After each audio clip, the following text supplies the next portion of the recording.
So, I want you to imagine for a second that you own a military-grade, state-of-the-art supersonic fighter jet. Oh, nice. Okay, I'm picturing it. Right. It is this absolute marvel of engineering. It's built to just, tear through the sky and break the sound barrier. But instead of actually flying it, You're going to tell me it's parked in a garage, aren't you? exactly, you keep it parked inside this cramped suburban garage. And every single day, you walk out to that garage, you pat the nose of this incredible machine, and you tell it your job is to be a lawnmower. Wow. Yeah, that's pretty bleak. Right. You tell it, keep the glass short, don't go too fast, and above all, do not make too much noise. Which is, I mean, that's a fundamentally unnatural state of being. You really cannot take something that is engineered for explosive kinetic output and just, confine it to a mundane task without severe consequences. Yeah, exactly. Eventually, the structural integrity of that containment is going to fail. Like something is definitely going to break. And that suffocating tension, right? That feeling of immense latent power being actively smothered, that is the exact starting point for today's mission.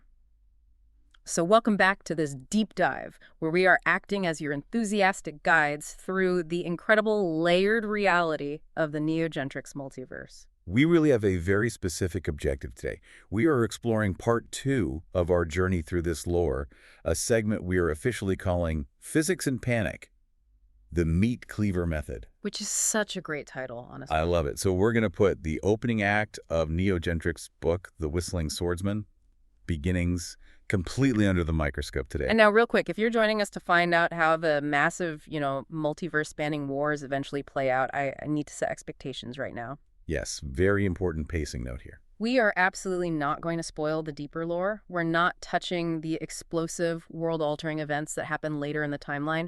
We are looking exclusively at the foundation. Right, the puzzle pieces. Exactly. We're going to unpack a protagonist's stifled origins, a deeply suspicious chance encounter, and a grueling physical training regimen that literally rewrites the human nervous system. Which is arguably, the most vital part of the narrative, because if you don't understand the psychological and physical baseline that Neo establishes here, right, the magnitude of the later revelations simply won't land with the necessary impact. You have to start at the bottom. So let's start with that baseline. I want to transport you to the planet Medosa, specifically to a continent called Picodesh.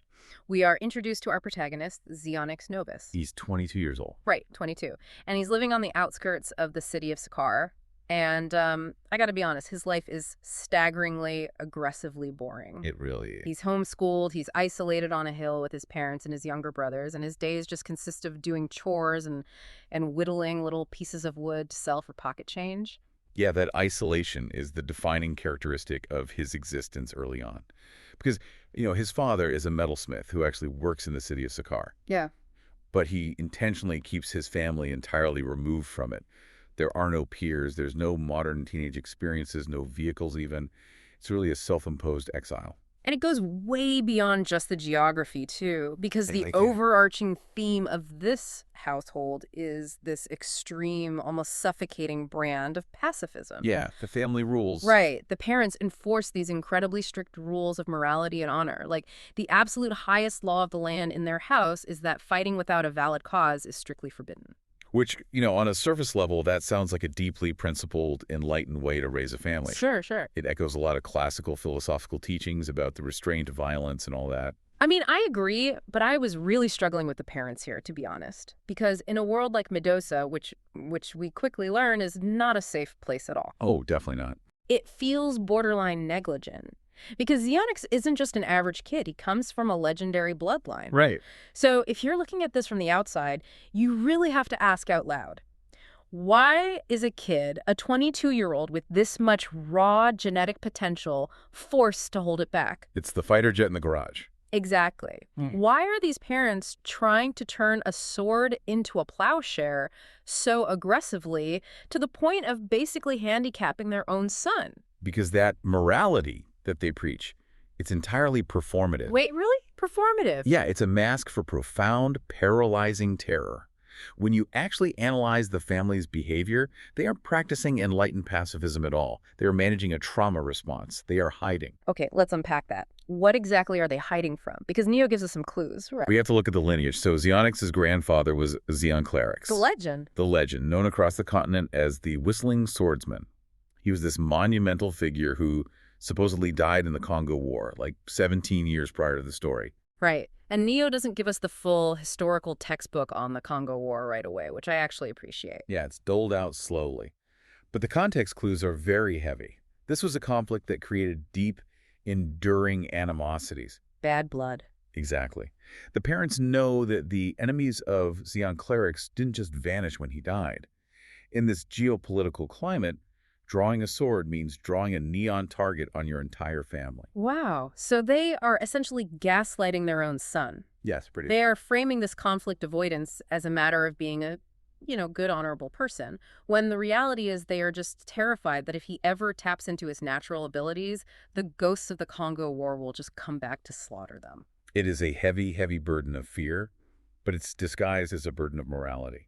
But going back to your fighter jet analogy, you cannot suppress human nature indefinitely. Right. The spring's gonna snap. You certainly cannot suppress the physiological and psychological drive of someone whose literal bloodline is intertwined with the blade. Which means, yeah, that quarantine just builds this massive pent-up desire in Xeonix to just escape his own boredom. I mean, he's desperate for some kind of connection to his grandfather's legacy because it's basically the only interesting thing about his family. Sure. And that mundane desperation pushes him to sneak away.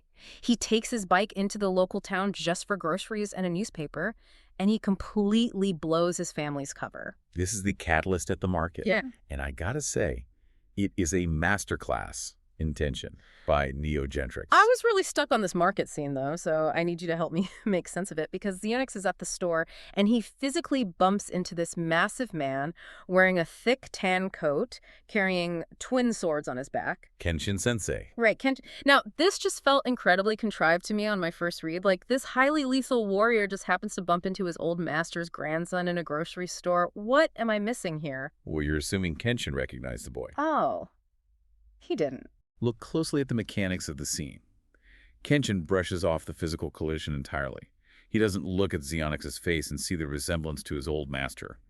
He locks eyes, specifically on the hardware, hanging at the boy's hip. Oh, wow. The cardinal dagger? Exactly.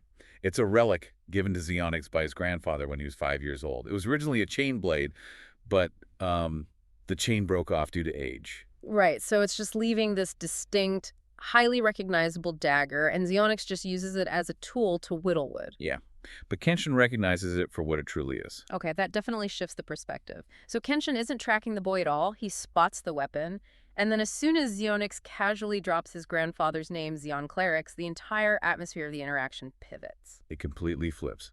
Kenshin reveals that he was actually a former student of the Whistling Swordsman, back before the school was destroyed in the war. But Neo writes Kenshin with some really wild contradictions here. Yeah, the immediate introduction of moral ambiguity. Because Kenshin acts like this nostalgic disciple, but then he casually mentions that the legendary noble Whistling Swordsman was also acting as a, quote, loan shark. Yes. Which is so... It completely shatters the mythological pedestal that Xeonix has put his grandfather on all these years.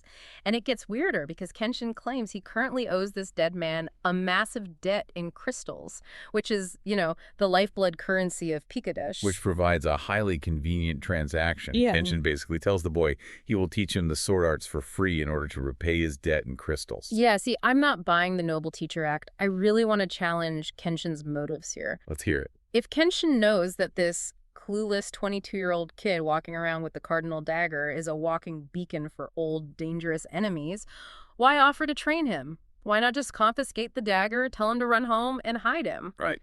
Putting a sword in Xeonix's hand feels like Kenshin is intentionally using the kid as bait. That is a very valid interpretation of the subtext, honestly. Consider Kenshin's strategic mind. He knows the secret is out now. If the grandson of the Whistling Swordsman is in the open, untrained, and naive, he is a massive liability. A sitting duck. Exactly. By offering to train him, Kenshin might be trying to give the boy a fighting chance, or he might be setting up a controlled environment to draw out the grandfather's old enemies. Oh, man. Because Kenshin's offer comes with a very specific, ominous condition. Xeonix must find his own training blade and then meet him at his dojo on Shaman Hill. And this tiny sliver of connection to his grandfather completely shatters Xeonix's safe moral bubble, like he accepts immediately.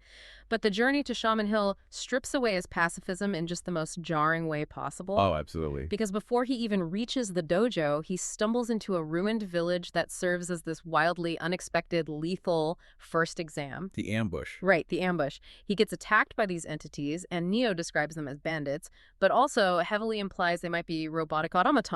Yeah, the exact nature of these enemies is wonderfully ambiguous. It is. But what fascinated me the most is how Xeonix actually reacts.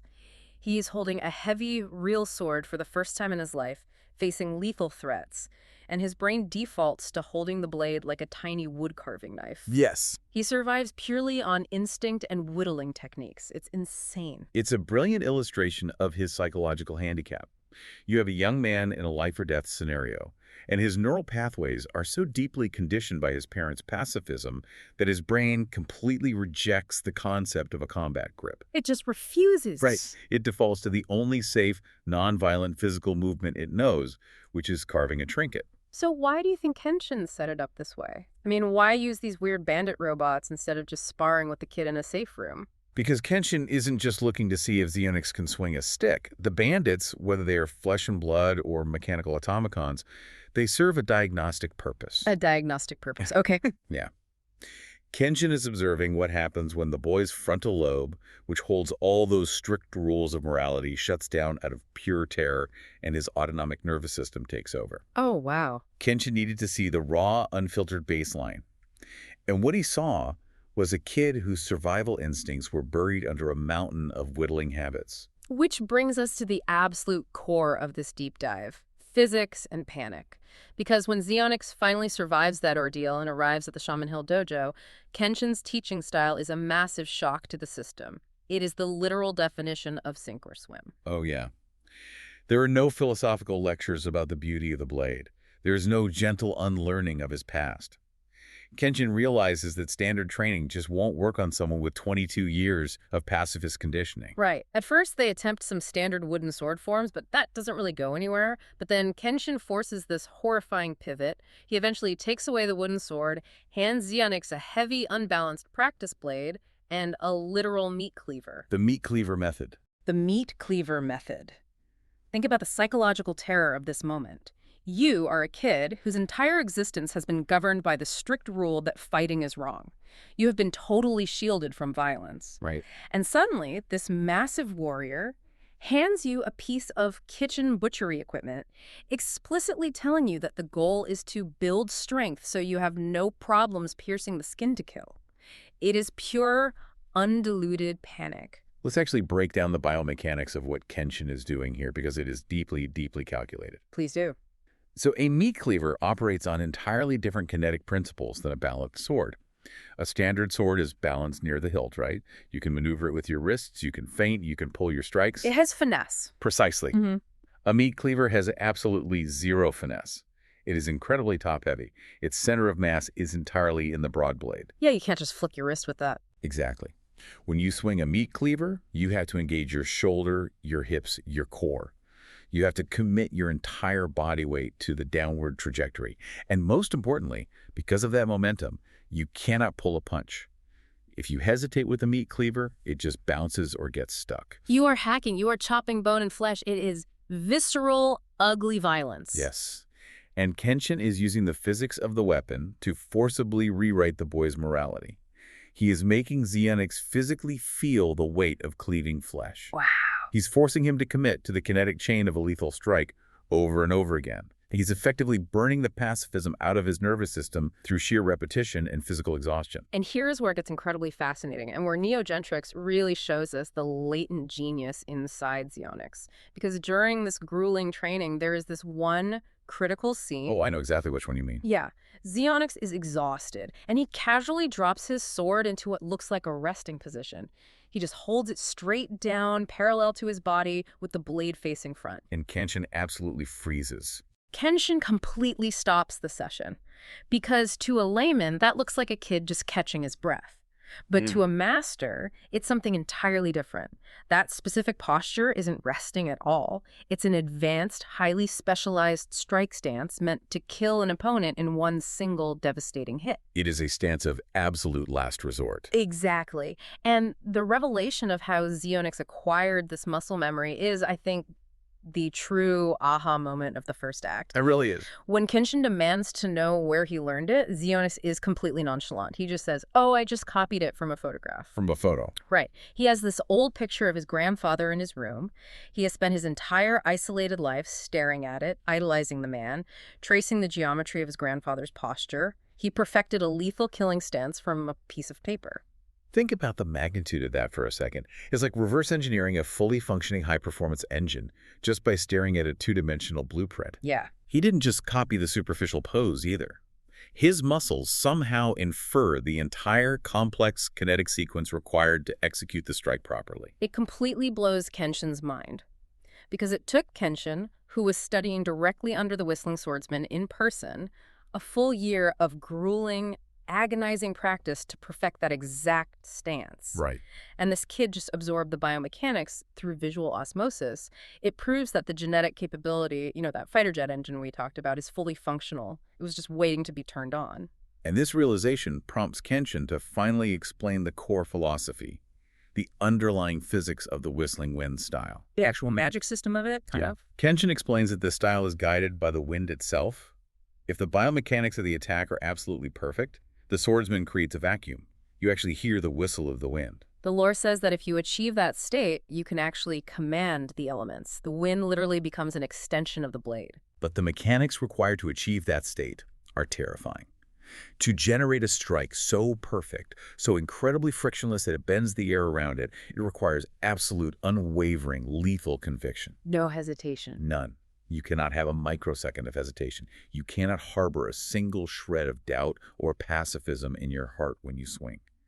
Any psychological resistance creates physical friction, and the technique completely fails. Which means it requires the exact polar opposite of everything Xeonix's parents spent 2 decades teaching him. It demands your soul. You cannot merely wield a sword. You have to become a force of nature. And that is the brilliant, heavy realization that reframes the entire beginning of the book. Yeah. The parents weren't just protecting him from assassins hiding in the shadows. They were trying to protect him from what the sword would inevitably demand of his own humanity. That is such a profound way to look at it. It connects all the threads for us so perfectly. Neo Gentrics spends this entire first act making sure we deeply understand the psychological weight of the blade before Xeonix ever even steps onto a real battlefield. It really is the perfect foundation. We witness the suppression of immense power, the introduction of a deeply mysterious catalyst who forces that power to the surface, and a physical awakening that violently strips away the protagonist's innocence. So, as we wrap up this portion of the analysis, I want to leave you, as you're listening to this, with a final provocative thought to mull over on your own. Always the best part. We talked about that supersonic fighter jet trapped in a suburban garage, right? And we know Kenshin is using the meat cleaver method to fuel it up, to force it to break down the garage doors. But think about the physics of the Whistling Wind style. If just holding a sword correctly and executing a single stance requires such intense lethal intent that it literally commands the elements, what happens to Xeonix's soul when he actually has to use it on another human being? That's the million-dollar question. Right. When he finally faces the dark, violent shadows of the Congo War that his grandfather left behind, will he command the wind, or will the sheer force of it completely tear his humanity apart? It is a question that just hangs over every single page that follows this training sequence. It really does. And to find out what happens when that jet finally breaks the sound barrier, I highly urge you to dive into Neo Gentrics' book, The Whistling Swordsman, Beginnings. Uncover the epic lore, explore the multiverse connections, and experience the devastating events that follow this brutal awakening for yourself. The foundation has definitely been laid. The rest of the puzzle is waiting for you.